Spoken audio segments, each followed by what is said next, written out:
This is a story or a script lesson I want to do about mercy, how important it is to show mercy. Uh, Shoot, didn't even plan on going there, but since the Spirit hit me to go there, Matthew chapter 6. Matthew chapter 6, verse 9, it says, therefore, after this manner, therefore, pray ye, Our Father which art in heaven, hallowed be thy name, thy kingdom come, thy will be done in earth as it is in heaven. Give us this day our daily bread, and forgive us our debts as we forgive our debtors. That's verse 12. So, you want to be forgiven? You got to forgive. That's how that works. It doesn't work in, oh God, forgive me, forgive me, forgive me. But you holding grudges against your brother. That's not how that works. That's not how that works at all. You want to be forgiven, you got to forgive. But also, you got to examine yourself. In order to ask for forgiveness, you actually have to examine yourself to look at the righteousness in you and admit it that you need forgiveness. Scripture talks about Proverbs, I think 16 and 2, I believe. We're about to go there anyways. Because I got a feeling if it's not there, it's somewhere close. And I got to just see why Proverbs 16 and 2 is in my head if that's not it. Proverbs 16, I think it is it. And, yep, Proverbs 16 and 2. All the ways of a man are clean in his own eyes, but Yahweh weigheth the spirits. What does that mean? Every way the man does, he's justified within himself. Man, it's okay for me to, sell drugs. I was trying to feed my family. Most High, he understand. So he justified it to himself. I'm trying to feed my family. Even though, honestly, we know drug dealers are not just feeding their family. They're buying rims. They're buying all this materialistic stuff to try to impress women. They're not just, and even if they were, that still would be evil. But they're not just selling drugs to feed their family, put food on the table. So every man is justified within himself. So when you have that concept, especially if you ain't in the scriptures, if you ain't in this truth, because if you're not in this truth, you're not holding yourself to this biblical standard. You're holding yourself to this worldly standard. And if you hold yourself to this worldly standard, there's some people that are absolutely perfect. You went to school, you got married, you got a house, you got a degree. You perfect. According to this world standard, you had kids. Oh, especially if they went to college. You perfect according to this world standard. So why ask for any forgiveness? I'm perfect. But you hold yourself to this biblical standard, and then it's like, okay, yeah, you got married, but you got married to a woman, you were lesbian, you eating pork, you commit adultery, you in polyamory, both of you and your husband or you and your wives, sleeping with other married couples. You sleeping with your cousins or your not your cousins because that's lawful, but your brothers, your sister, your stepmom. You're celebrating Christmas and New Year's and Thanksgiving and throwing the biggest potluck and buying all type of turkeys for the hood, adding sin on to sin. So why ask for forgiveness if, hey, I did nothing wrong? So you got to first examine yourself. And that's where when you examine yourself, you'll start to see all the righteousness, because you got to examine yourself according to the scriptures. And then when you see all the ways that we fall short, that's when you say, yeah, I got to forgive others if I want to be forgiven. You make a tiny mistake, that's still a sin. It's just that you want to be forgiven for it. No matter how small it is. Let's say you ate a tiny bit of pork because maybe I don't know, a piece of pork fell into a soup or something you didn't even know, or it's still a sin. But however, it's a sin that not to your knowledge. But the thing is, you want to have mercy and show mercy.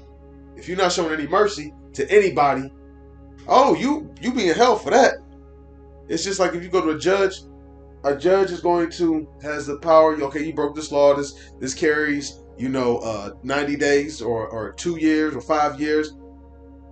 But that judge is going to show you mercy based off of, is this person a threat to the community? Is this person a repeat offender? Is this person remorseful? And then the judge gives you mercy based upon those things. Are you remorseful when you break these laws? Why should the Most High pardon some of your iniquities? Why should He forgive you? Throw the book at him. So you do a small crime that can carry 20 years when realistically people getting just probation for it. Throw the book at him. There's some people in a worldly sense that have probation, and if they violate the terms of their probation, whereas somebody who doesn't have probation does the same offense, they're not getting nearly the consequences that this person who has probation and violates is getting. This person that got probation, they violate. Oh, that person violate. They could be going back for 10 years. You saw Brittany Griner. She was facing 10 years in a Russian penal colony. They didn't care about. Hey, you got caught with marijuana, and you American, and you a lesbian. You a triple whammy, and you a black NB. Quintuplet damn whammy. So you want to show forgiveness and mercy, even to people who you feel like they might necessarily be worthy of mercy. Even this person, let's say, might be a 2/3, might show them just a little tad bit of mercy, because it makes you blameless, and it will come into effect when it's your time to get judgment. Real quick, this is 1 Samuel chapter 26 and verse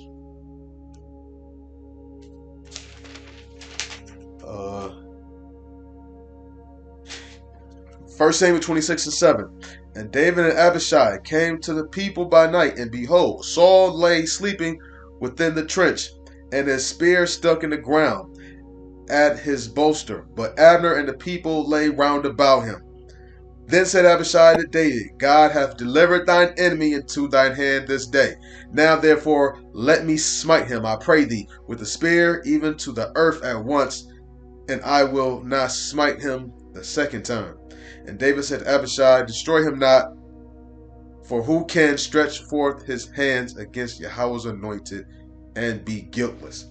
He showed mercy. He said, nah, don't do that. Don't do that, bro. Don't do that. And he didn't. I could keep reading on, but I don't want to get too far away from the main topic about mercy. But he showed mercy. He could have killed him, because Saul was trying to kill him. But he showed mercy. And what happened with David? David did something that was worthy to be put to death in 2 Samuel chapter 11. Committed adultery. The wages of sin is death. That carries a punishment of death. Most High had mercy upon him. But can you see how he had mercy upon him? Didn't he have mercy upon Saul? Didn't he have mercy upon several other men? In fact, when his son Absalom was trying to kill him, he had mercy upon him. He said, don't kill him. Joab took it within himself to smite him when his head was caught up in the thickets of the branch, when he was on his, the mule, and his hair got caught. He wanted to show mercy.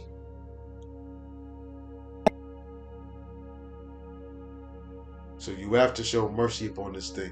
You have to remember, because this. Let me tell you this thing, man. It's so easy. It is so easy to remember all the offenses when you have been offended. It's easy to do that. It's easy to remember that. Oh man, when I met this brother when he came from Baltimore, when this brother came from Charlotte, or this brother came and visited from London, or this brother came and visited from Cincinnati, or whatever. Man, he rubbed me the wrong way, such and such. Or he did this. He didn't even stand up and salute me. It's easy to remember that. Brothers can remember that to a T. But when a brother does a good act, like for instance, a brother came through in your car had a flat tire, he woke up at 2 in the morning to come pick you up. Oh, you forgot about that. It's easy to forget about that, but remember all your offenses, all the times you were offended. It goes against, that's that old man. That's that old man you gotta fight. You gotta, and that goes into another lesson I want to do, is your memory. Matter of fact, let me end this. I think I am going to get into that. And on that note, I'm going to give all praise and glories unto Yahweh Bashem, Yahweh Shai, Bashem HaKakodash. Double lines to the elders, GMS rule well. Peace, salutations, and shalom.